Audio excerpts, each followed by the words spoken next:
I'm making coffee. Hi. Welcome to 2024.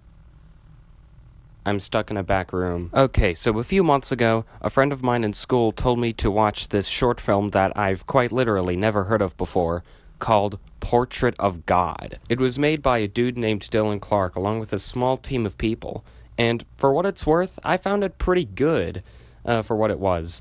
And it came out back in 2022, and I found it, well, pretty short and sweet. And considering that the last reaction video did pretty well, thank you for the comment, Static. Here's my reaction to Portrait of God.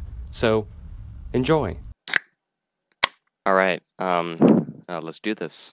No man shall see me and live. Am I about to see a man here? No, that's a woman. Huh?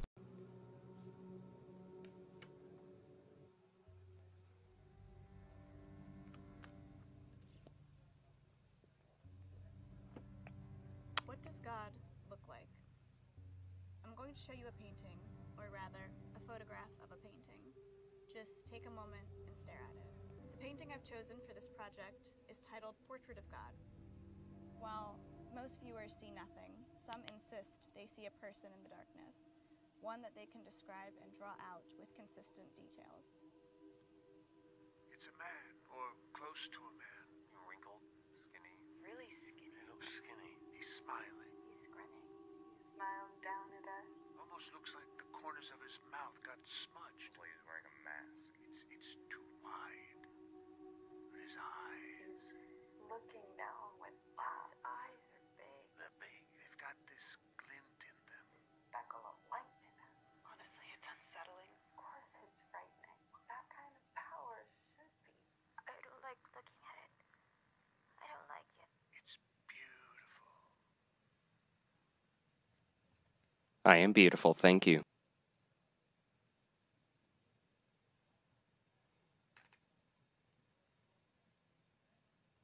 She gonna do a speed run with that phone?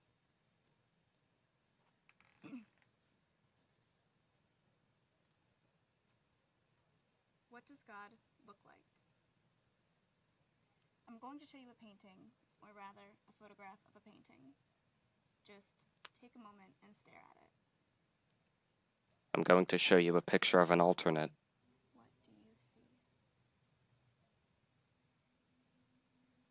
I see one fish, two fish, red fish, blue fish.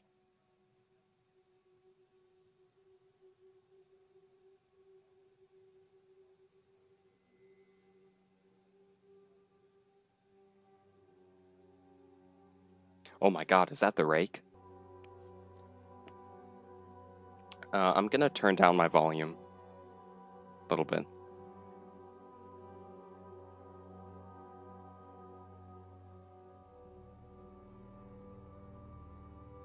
Is this some sort of alternate protocol?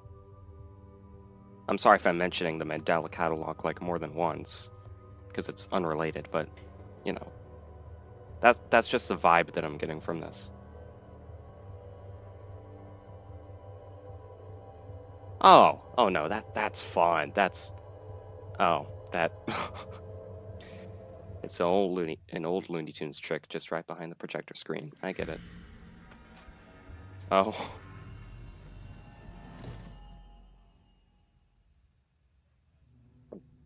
A gulp. Why is she wearing a tutu for? Is this the 1930s? Oh no, that's just the classic eyeballs in the darkness. Sally, better run. You better call an exorcist.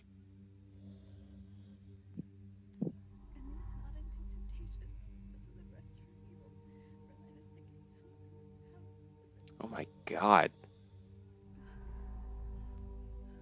I can faintly see the shadow walking. Oh my god. Yeah, that's fine. It's all fun.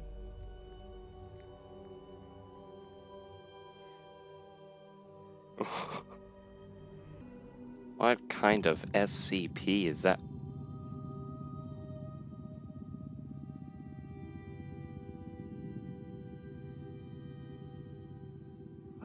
What the what the hell?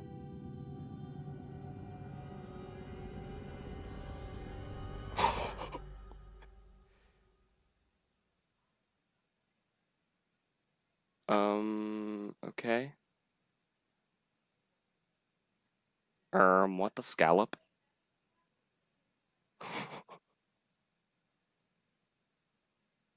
That looked like the deadlights from It. Okay. Um, credits, really. I'm not gonna lie, I was fully expecting a jump scare. That was pretty good. Like, I'm not joking. That looks like The Rake to me. Um, just the way he's yeah, this was what I was talking about. He's just opening his mouth. I, is he like a reincarnation of? Is this another form of Pennywise? I don't know. That's what I'm assuming. That was really good, I will say. Kinda expected a bit more from it, but I liked it. I liked it a lot. There's a religious precedent for images of angels and God being scary, so that was kind of already baked in.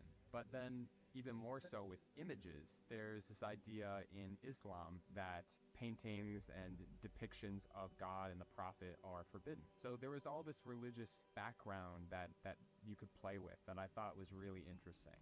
And most exciting for me was that we could get a character who had a little bit more dimensionality. She actually wants to see this thing that we know she shouldn't, and the reason is that religious context. What do you see? Mia was played by Sydney Brumfield, who's a good friend of mine, and in addition to acting, is a screenwriter. And needless to say, she crushed it. Okay, I need 1 second. Focus is way off. Let's just keep going. With all that in mind, the idea, the character. Just peace. As for lighting, Lucas was our gaffer, and he and I had the tricky task of lighting for darkness. What that means is the room she's in is pitch black the whole time, and it's really important for the sake of the premise that most of the image, and particularly certain parts of the image, are completely pitch black. But what that makes difficult is how do you light the stuff we need to see without having that light spill out and betray the darkness in the scene. So we had to figure out where those practical light sources could be coming from and really amp them up to 11. The sources we really maximized were the computer screen as her key light. The backlight was in a room behind us, and we had some fill light in the curtains because it felt a little flat to have no light at all in some of these wider shots of the screen. One of the most difficult things we had to deal with on set was that back room we didn't have access to. It was locked and there was valuable equipment in there, so we couldn't get in. And so we had to convince them to let us in and move the equipment. And it was one of those things where on set, you're not going to expect certain obstacles. And that ended up being one of the most annoying obstacles we had to deal with every time we showed up. Always remember you're going to have bizarre problems. Since the room we were in was already surrounded by these black curtains, I knew we could pull off this void effect. We just had to make sure Sydney was really well lit from above so that the light didn't spill out and illuminate the texture on those curtains, and they just kind of fell off into darkness. Everything was done in camera except for these super wide shots, which I just made look a lot wider in post. As for the creature, it was a mix. I just wanted to add on to this.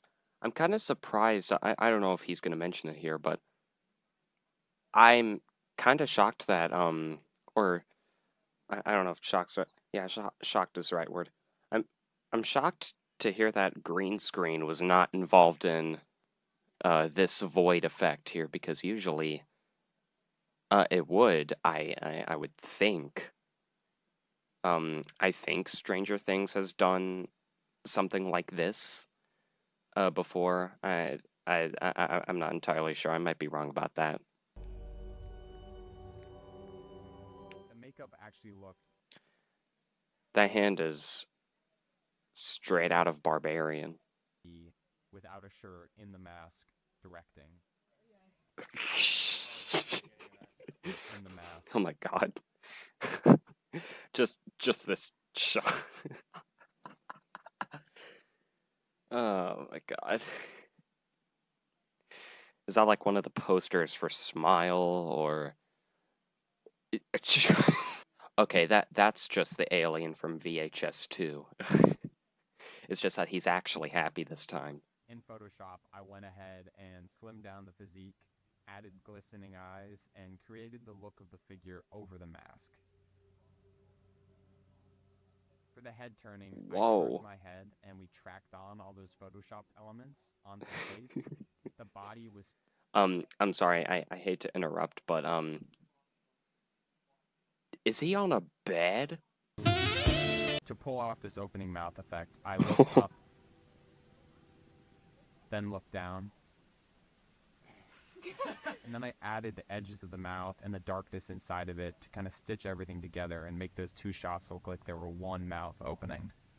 Originally, in the script, we wanted the light appearing in the mouth to serve as a transition back to reality when we snap back to see Mia still standing in front of the portrait. And the shot was supposed to push into the light in the figure's mouth and then pull out, and we reveal that light is projector light. We just couldn't get it to work the way we wanted to, so in the edit, I had to change it to the more jarring snap back to reality that it is.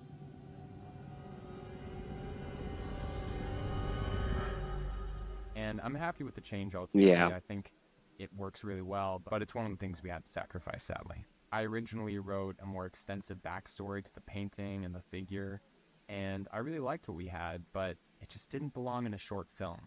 It's fun to explore these more expansive ideas, but it's important to remember what's essential for the short format and what's better left for a future expansion.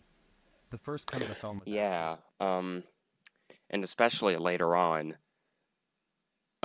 if you come up with like another something, you might want to, if you'd like, you might want to use some of that other,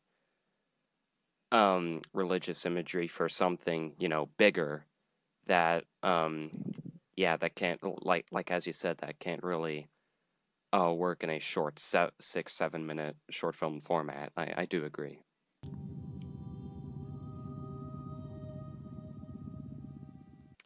Whenever I see that shot, I just can't help but think of that scene from It Chapter 1 with the deadlights. I'm sorry.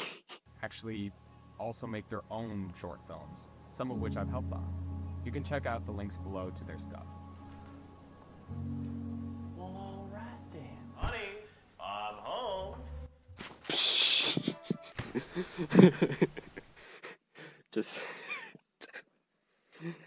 just out of nowhere. Honey, I'm home. Well, thanks so much. You're very welcome. I mean, I mean, the dude is almost at 100K. You know what? There you go. There you go. You are now, still a few thousand away from 100K, but, yeah.